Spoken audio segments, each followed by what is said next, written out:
دوران سفر امام احمد بن حنبل رحمۃ اللہ علیہ کا گزر جب ایک بستی سے ہوا تو شام کے سائے گہرے ہو رہے تھے۔ رات کی سیاہی دن کے اجالے کو بس نگلنے ہی والی تھی۔ امام نے سفر جاری رکھنے کا ارادہ ترک کرتے ہوئے وہیں رات بسر کرنے کا فیصلہ کیا۔ بستی کی چھوٹی سی کچی مسجد میں جا کر پہلے مغرب اور عشاء کی نمازیں ادا کیں، پھر تھوڑی دیر آرام کرنے کے لیے چٹائی پر لیٹ گئے۔ ابھی جاگ ہی رہے تھے کہ بستی کے پہرے دار نے بیرونی دروازے سے جھانک کر دیکھا اور امام کو صحن میں لیٹا ہوا دیکھ کر اندر آ گیا۔ اس نے امام سے اپنے مخصوص اکھڑے لہجے میں کہا، یہ سونے کی نہیں نماز پڑھنے کی جگہ ہے، لہٰذا اگر آپ نے نماز پڑھ لی ہے تو یہاں سے تشریف لے جائیں۔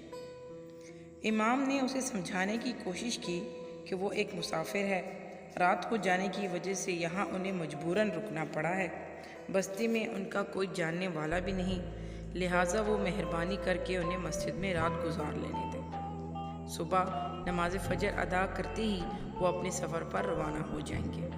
لیکن پہرے دار پر ان کی باتوں کا کوئی اثر نہیں ہوا۔ وہ مسلسل امام صاحب کو پریشان کرتا رہا۔ اس نے ایک ہی رٹ لگا رکھی تھی کہ یہ سونے کی جگہ نہیں۔ امام صاحب نے اس کے ساتھ بحث کرنا فضول جانا، بدستور لیٹے رہے اور خاموشی اختیار کر کے آنکھیں موند لیں۔ ان کا خیال تھا کہ پہرے دار تھک ہار کر چلا جائے گا، لیکن اس نے جب دیکھا کہ امام صاحب نے اس کی بات کا جواب نہیں دے رہے تو ہاتھا پائی پر اتر آیا، جھپٹ کر امام صاحب کی ٹانگ پکڑ لی اور انہیں گھسیٹنا شروع کیا اور کھینچتا ہوا مسجد سے باہر لے آیا۔ وہاں ایک کھلے میدان میں پہنچ کر اس نے امام صاحب کی ٹانگ کو چھوڑ دیا اور بولا، اب یہاں پڑے سوتے رہیے، آپ کو کوئی نہیں جگائے گا۔ ابھی وہ جانے کے لیے پوری طرح مڑا بھی نہ تھا کہ سامنے گلی سے ایک ہاتھ میں لانٹین اور دوسرے ہاتھ میں تسبیح لیے ایک بزرگ تیز تیز قدم اٹھاتے ہوئے وہاں پہنچے، جنہوں نے اسے امام کے ساتھ بدتمیزی کرتے ہوئے دیکھ لیا تھا۔ انہوں نے پہرے دار کو بری طرح ڈانٹا اور کہا کہ کسی مسافر کے ساتھ پیش آنے کا یہ کون سا طریقہ ہے۔ پھر امام سے پہرے دار کے نامناسب رویے پر معذرت کی اور انہیں بطور مہمان ٹھہرانے کے لیے اپنے گھر لے گئے۔ انہوں نے امام کے لیے کھانا بنوایا، آرام دہ بستر لگوایا، پانی لا کر منہ ہاتھ دھلوایا اور صبح ان کے لیے وضو کے لیے لوٹا بھر کر رکھا۔ غرض ان بزرگ نے جہاں تک ممکن ہوا امام کی خدمت اور خاطر تواضع کی۔ وہ بار بار امام کو اپنی بستی میں ہونے والی زحمت پر معذرت اور اظہار شرمندگی کرتے رہے۔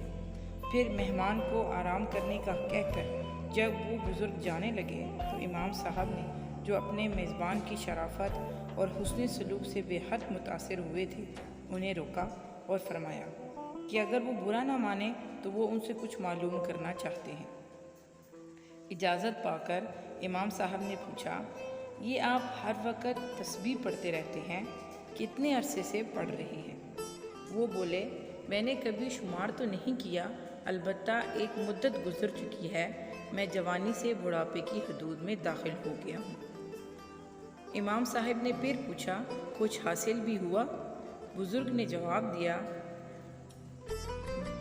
انہوں نے اللہ کا شکر ادا کیا جس نے اس تسبیح کی برکت سے ان کی ہر خواہش پوری کی ہے۔ وہ اپنی بات کی وضاحت کرتے ہوئے بولے، شاید ہی میری کوئی خواہش، آرزو یا تمنا ایسی ہو جو پوری ہونے سے رہ گئی ہو۔ پھر آپ نے ابھی تک یہ مشق کیوں جاری رکھی ہوئی ہے؟ یہ امام صاحب کا دوسرا سوال تھا۔ بزرگ نے جواب دیا، اپنی آخری خواہش کی تکمیل کے انتظار میں۔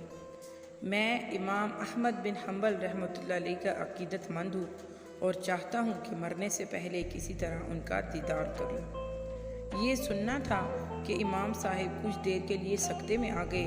ان کی حالت دیدنی تھی اور وہ رشک اور حسرت کے جذبات سے مغلوب ہو کر مسلسل اپنے میزبان کو دیکھے جا رہے تھے۔ پھر جب اس کیفیت سے نکلے تو اٹھ کر ان سے بغل گیر ہوئے اور رندی ہوئی آواز میں بولے، تو پھر لو خوب جی بھر کر دیدار کر لو، میں ہی امام احمد بن حنبل ہوں جسے آپ کی خواہش پوری کرنے کی خاطر ٹانگ سے پکڑوا کر اور گھسیٹوا کر یہاں تک لایا گیا ہے۔